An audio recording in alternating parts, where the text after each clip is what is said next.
Quand on dit Espagne a gagné Portugal, c'est joli à entendre. Mais Ronaldo éliminé de la Coupe du Monde, c'est ça qui est vilain à entendre. C'est ça qu'on ne veut pas entendre. On a éliminé Cristiano Ronaldo. On l'a enlevé de la Coupe du Monde. Wow! Ronaldo éliminé! Le voyeux portugais éliminé! On s'en fout que tu gagnes une Coupe du Monde ou pas. On s'en moque. On a dit Cristiano, on n'a pas dit on veut Coupe du Monde. Nous, on n'a pas besoin d'une Coupe du Monde. Les amis et les ennemis, on a bon de Cabarou. Le Portugal de Ronaldo est éliminé. Félicitations, l'Espagne est qualifiée. Mais ça vous fait pas mal. Ça fait pas mal au Ronaldo parce qu'il avait déjà dit que Coupe du Monde, c'est pas son rêve. Vous croyez que le Coupe du Monde n'a pas d'oreille, il n'entend pas. Coupe du Monde a attendu tes propos. Tu dis c'est pas ton rêve, donc dégage, monsieur le Ronaldo. Respect à toi, mais dégage s'il te plaît. Mohamedou Lamine Yamal, félicitations. L'Espagne, félicitations, mais quel Mikel Ma.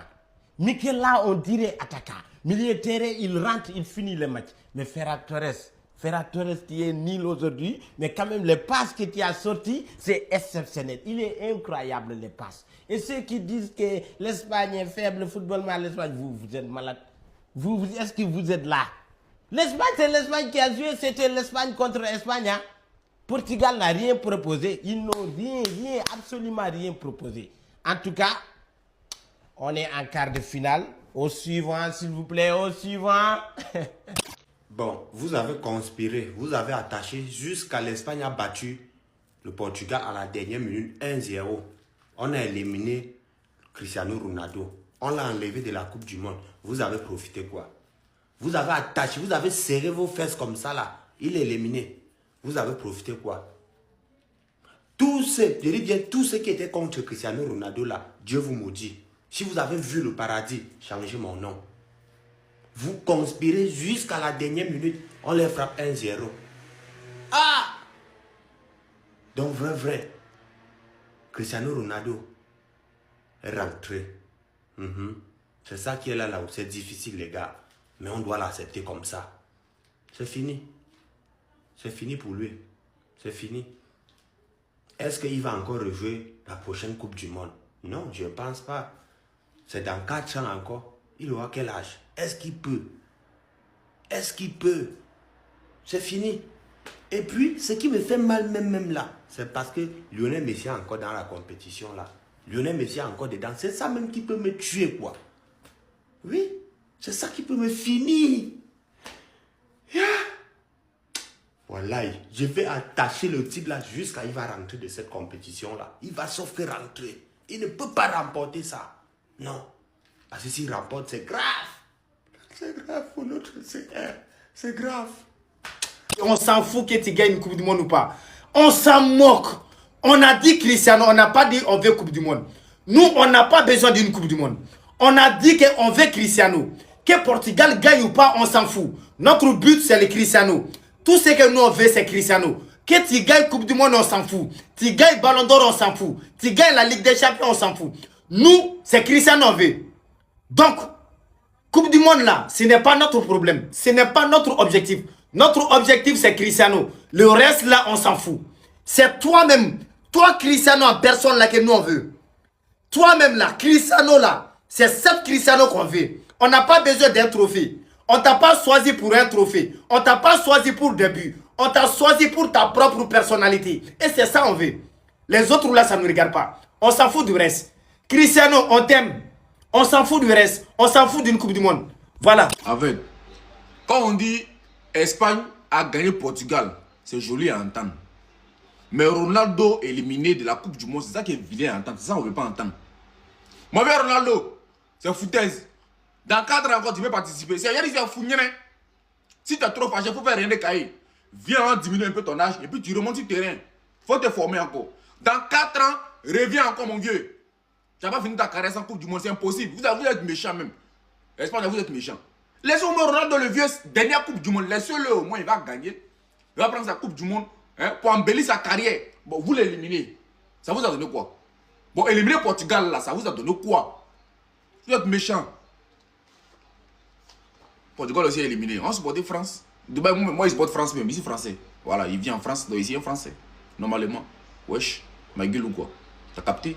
Je m'appelle Jean-Pierre Luc Le Mouton. C'est mon nouveau nom français. Voilà, Portugal est éliminé, on ne comprend pas portugais. Ronaldo est éliminé, c'est ça qui nous fait mal. C'est pour Ronaldo qui nous fait mal, sinon Portugal est éliminé, sinon il vit au Portugal. En tout cas, bonne chance Espagne. Ronaldo est éliminé. Le Fourier portugais est éliminé. Non, Cristiano, c'est un Fourier. Ronaldo, c'est un nulard. Il ne va jamais prendre Coupe du Monde. Coupe du Monde, là, Ronaldo ne peut pas prendre. C'est comme toi, tu ne peux pas qualifier ton équipe au quart de finale. Petit quart de finale, tu n'es pas capable de qualifier ton équipe. Ça, la Messi ne peut jamais se laisser faire. Ronaldo est nul. C'est un Fourier. Il est nul aujourd'hui, il est nul demain. Cristiano Ronaldo, dégage de la Coupe du Monde, Fourier, nul là. Je vous ai dit ici que Cristiano Ronaldo est le joueur le plus nul de la terre. Il est le joueur le plus inutile au monde. Ronaldo, c'est un Fourier. Je n'ai rien à dire. L'attaquant de Espagne, comment il s'appelle? Merino, c'est super, c'est beau. Lamine Yamal, 18 ans, a éliminé un vieux de 40 ans. J'ai jamais vu.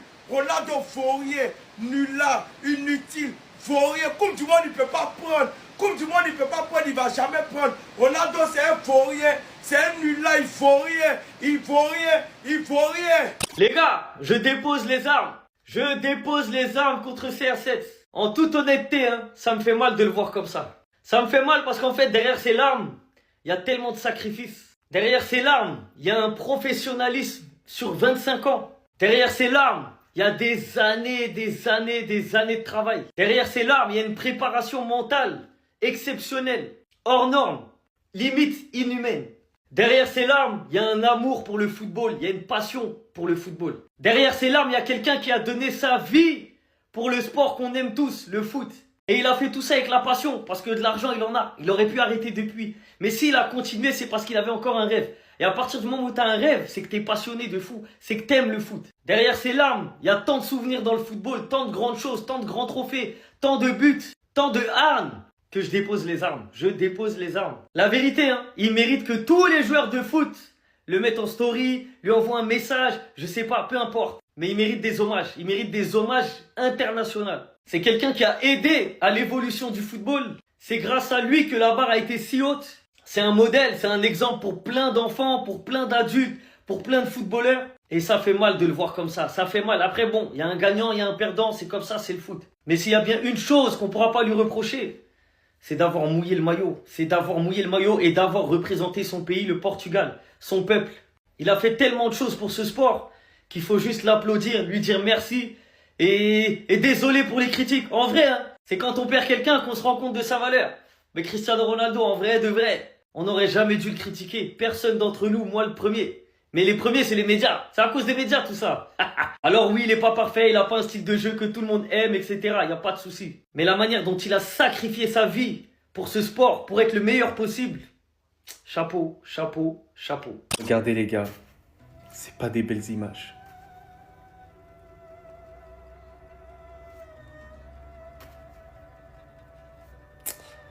La famille, c'est pas des belles images, hein. Parce qu'on n'aime pas voir Cristiano Ronaldo dans cet état-là, une légende du football. On sait ce qu'il a fait du côté du Sporting, on sait ce qu'il a fait du côté du Real, Manchester United, bref, partout où il est passé, il a été incroyable en club. Malheureusement, le point noir, et il faut le dire, ça reste en sélection. On était tous dans cet état, les gars. On a vu Speed en train de pleurer, il était dégoûté. Cristiano Ronaldo, il s'est battu jusqu'à la fin, comme il le pouvait à 41 ans. Et c'est un exemple de travail, de rigueur, de discipline. Mais malheureusement, il apprendra à énormément de footballeurs qu'il faut arrêter au bon moment et pas trop forcer. Parce que ça, je l'aurai à vie en tête. Cristiano Ronaldo ne devait peut-être jamais jouer cette Coupe du Monde. Parce que cette Coupe du Monde, il y en a beaucoup qui vont retenir ce qu'il a fait de mal. Parce que oui, je suis désolé, il n'avait pas le niveau. Après, bien évidemment, c'était pas le seul. Il y avait le milieu de terrain qui était assez pauvre. On n'a pas vu un bon Vitinha. Bruno Fernandes était assez juste. Neves était un peu plus au-dessus, mais c'était pas assez. C'était pas le Neves du Paris Saint-Germain. Mais en tout cas, bon vent Cristiano Ronaldo. Tu nous auras fait kiffer. Dans le bien, dans le Bruno. Ça à toi. En tout cas, on bien. Répétez tous après moi.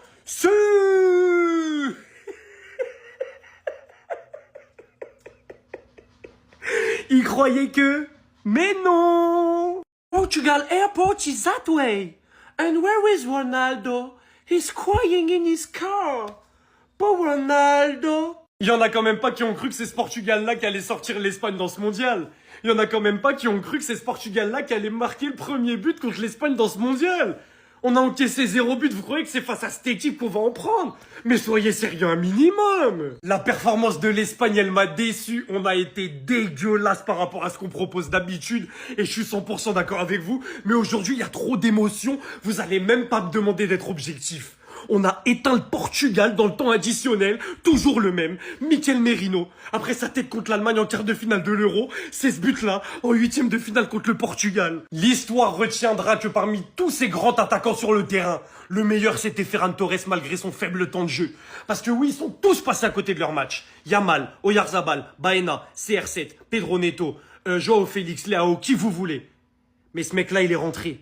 Et il a fait une passe sortie de nulle part. Une passe à la Michael Olise. Oui, à la Michael Olise.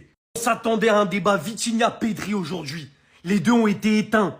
Mais lui, là, il les a tous grailles. Il a déjà arrêté le débat Vitinha-Pedri. C'est moi le ballon d'or sur le terrain. Vous allez me respecter?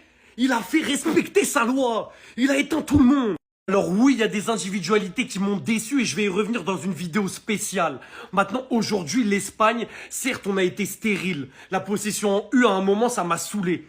Mais en fait, quand on met le pied sur le ballon, on laisse trop peu d'occasions à nos adversaires. T'es obligé d'être clinique. Et si t'es pas clinique contre l'Espagne, tu mets 0 but. Donc aujourd'hui, c'est la meilleure équipe sur le terrain qui s'est imposée. Simple, efficace. Maintenant, si tous vos meilleurs joueurs là, les CR7, Vitinha, Nuno, ils rentrent à la maison, c'est à cause de nous les grands méchants. Maintenant, étape suivante. On s'attrape en quart de finale les États-Unis ou la Belgique, c'est bon? C'est un cauchemar. Je vois pas d'autres possibilités. Ne me dites pas que Merino vient d'inscrire le seul but du match. Ne me dites pas que l'Espagne s'est qualifiée, a éliminé le Portugal et Cristiano Ronaldo. Ne me dites pas que Ronaldo ne remportera jamais de mondial. Est-ce qu'on est donc voué jusqu'à la fin à assister aux mêmes choses? À ce jeu statique du Portugal qui n'arrive pas à se créer de réelles occasions. À ce Portugal qui a Cristiano Ronaldo dans ses rangs mais qui ne sait toujours pas jouer sur lui. À ce Portugal qui ne voulait pas inscrire ce premier but. Eh bien d'autres le feront. Et de la plus belle des manières à la fin du match. Avec cette passe d'envoyé par Ferran Torres à Merino qui se retrouve en pleine surface devant le gardien et inscrit le but du 1-0, le but de l'ouverture du score, le but de la victoire. Le fait qu'il n'allait pas prendre de mondial, on s'y était fait. Mais sortir aussitôt de cette manière, avec ce goût de manquement, qu'au final, cette équipe du Portugal n'a pas réussi à trouver le fil avec lui. C'est tout ce qui peut m'exaspérer. Le Portugal peut forcément s'en vouloir. Et on ne pouvait pas uniquement se baser sur le match de l'Ouzbékistan. Et sur un match qui se joue à rien contre la Croatie. Cette équipe continue ainsi. Aucune réelle démonstration de force, malgré tous les joueurs qu'ils peuvent avoir, malgré ce milieu de terrain stratosphérique constitué de Bruno Fernandes, Vitinha, João Neves, Nuno Mendes qui lui franchement n'a pas été décevant, très gros match de sa part. L'un des seuls qui répond présent pour moi, mais le reste, franchement... Et je vous avais dit quoi? Et après ça vient me dire ouais Rouhani, pourquoi t'as pas mis le Portugal dans tes favoris? Les gars, je vous ai dit quoi? Cette équipe ça passe pas les huitièmes de finale. Et je suis trop content, mon fiston en quart de finale. Franchement, c'était un match hyper serré jusqu'à que Nuno Mendes y sorte. Gros coup dur pour le Portugal qui perd son meilleur joueur sur le terrain. C'est simple, hein, il était en train encore une fois d'écœurer Yamal. Dès que Nuno Mendes est sorti, on a senti l'Espagne plus costaud, plus offensif, meilleur dans le jeu. Franchement, c'était grave serré entre les deux équipes. Ferran Torres qui rentre et qui fait une passe décisive magnifique. But de l'Espagne à la 90e. Alors le match de Vitinha et le match de Pedri, je suis vraiment déçu parce que les 2 millions ont compté sur eux pour nous offrir du spectacle et on n'a rien vu limite. Le match de Yamal, alors il fait pas de passe D, il met pas de but, mais je vous jure qu'il était assez bon dans le jeu. Si vraiment vous êtes honnête, en première mi-temps, il distribue 2-3 caviars qui peuvent être au fond. Malheureusement, il n'y a personne devant la cage. Et en deuxième mi-temps, les passes, le jeu, la fluidité, les 1-2, c'était quand même pas mal. Cristiano Ronaldo et le Portugal qui sortent encore une fois de la compétition, c'est grave triste pour CR7 en vrai. Surtout quand on sait que c'est son dernier mondial. Mais je suis trop content pour l'Espagne. Ce soir, j'étais espagnol et je suis trop content pour mon fiston. L'Espagne en quart de finale. Cristiano Ronaldo, merci. CR7 quitte la compétition, défaite 1-0 face à l'Espagne et j'ai envie de lui rendre hommage. Parce que là, on le voit pleurer sur cette image. Il a essayé de retenir ses larmes. Il a tout fait pour pas pleurer, pour pas craquer. Et ce soir, il est sorti avec dignité. En tout cas, selon moi, il est sorti avec dignité. Il a traversé des générations et qu'on le veuille ou non, c'est lui qui a mis le Portugal sur la carte. Si le Portugal a remporté des titres, c'est la grande cause du succès du Portugal ces dernières années. Il est arrivé en 2006, il aura joué énormément de mondial. C'était pas sa compétition préférée, ça c'est sûr. Mais quel joueur, quel joueur. Il aura essayé et encore essayé jusqu'à ses 41 ans. Ça n'aura pas payé. Malheureusement pour lui, ça n'aura pas payé. Et forcément, il y a toujours la comparaison avec Messi, ce qui est normal. Mais en vrai, si on sort de cette comparaison, le mec, on peut que l'applaudir. Parce que comment il a forcé pour aller au bout des choses, on peut que l'applaudir. Merci l'artiste. T'auras pas cette fameuse Coupe du Monde. C'est le seul trophée de sa carrière qui lui manque. Rendez-vous compte. Mais bravo à lui. Alors, comme vous pouvez le constater, le Portugal de Cristiano Ronaldo s'incline. Les pros CR vont pleurer. Et on dit, oh, mais moi, j'étais d'avoir rien avec les deux équipes. Et la chose la plus évidente, c'est que Yamal n'est pas le meilleur joueur du monde. C'est tout ce que je voulais vous rappeler. Voilà. Céleste, Yamal n'est pas le meilleur joueur du monde actuellement. J'espère que tu as vu ce que Nuno Mendes l'a fait. C'est même parce que Nuno Mendes est sorti. Parce que Nuno Mendes est sorti. Il a commencé à faire un peu comme ça. Sinon, il n'arrivait même pas à passer.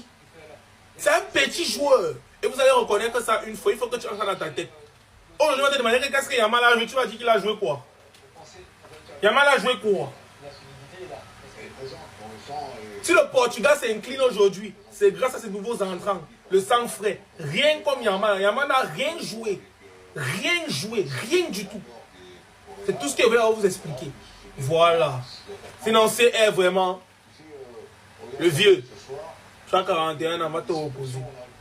Le vieux, ça fait mal, mais va te reposer.